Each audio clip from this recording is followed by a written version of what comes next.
Well, today I'm visiting the North Riding Brew Pub here on Scarborough's North Bay. The owner, Stuart Nielsen, has got his own microbrewery here, and we're going to go and find out all about the brewing process. Well, hello Stuart. Let's start off with how long have you had the North Riding Brew Pub? Morning Martin. We took over the North Riding Brew Pub in July 2005, and we actually opened on Yorkshire Day, August the 1st, 2005. Right, okay.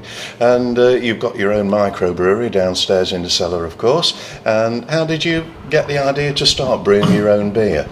Obviously, we've sold rail ale at this pub and our previous pub. We've been in the trade about 12 years now. It's something when we moved in here that we always had in the pipeline, and the sort of like dream became a reality.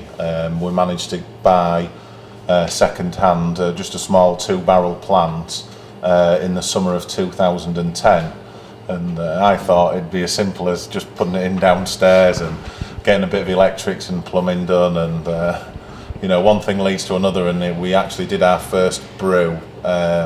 It was at the start of January 2011, so it took us about 5-6 months all in all to get everything where we wanted it and up and running.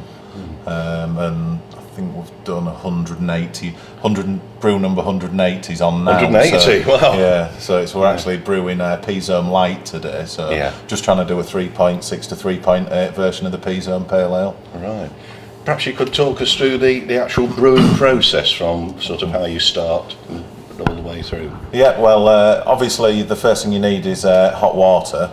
The first thing we did before we even brewed was you need to get the water tested for pH levels, and you need to adjust your water to make it suitable for brewing. The water around here is very hard, which is pretty good for brewing, although it does make quite a mess of your equipment. With you get like it's called beer scale, but it's like a lime scale, but with it's produced with beer.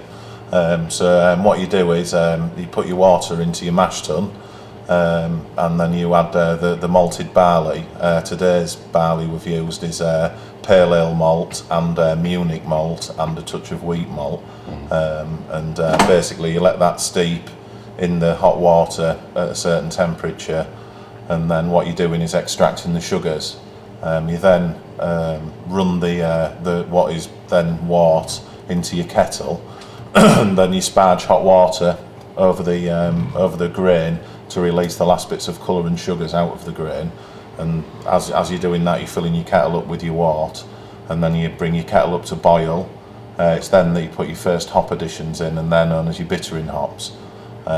It's up to you how long you boil for. I've experimented with an hour boil, hour 15, hour 30, hour 45, you know, depending on what type of beer and what end result you are producing.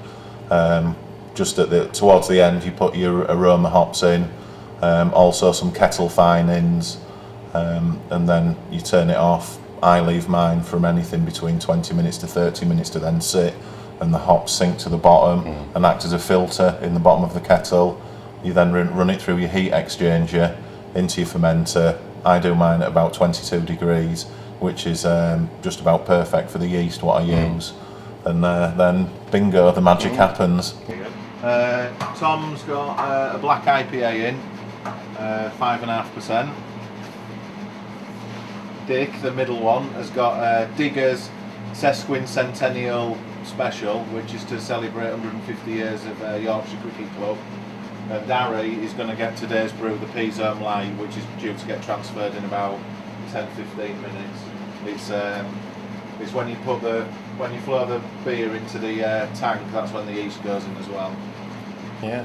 And how long does that take, that fermentation process? Fermentation, depending on your ambient temperature of your room, this time of year it's pretty steady at about 3 to 4 days. When it's colder, it can take quite a lot longer. And if your beer drops to a certain temperature, then it does struggle to ferment with the yeast strain that I use. So you maybe transfer it a bit warmer in winter. And then after that process, then it's into the barrel, presumably? It actually goes on condition then. So what I do is I have a chill coil that actually sits in the beer, and brings the temperature down to about 6-7 degrees. Obviously, when your beer drops to a certain temperature, it will actually stop fermenting, Yes. which is the idea of doing it. There still are a small amount of residual sugars in, but that will give beer characteristics to your beer, and obviously aid a secondary fermentation when you condition it in the cask. So I actually leave mine in the conditioning tanks for another 3 to 5 days after it's fermented. Right. And then it's into the barrel. Into the And barrel. then up here to the pumps. Yeah, normally pale ales try and leave for a week in the barrel. Dark beers, I like to leave anything up to a month before we consider serving them, just to let the flavours mature a bit more. Some pale hoppy beers are best served fresh. I find the dark ones are best served when they've had time to mature. Yeah.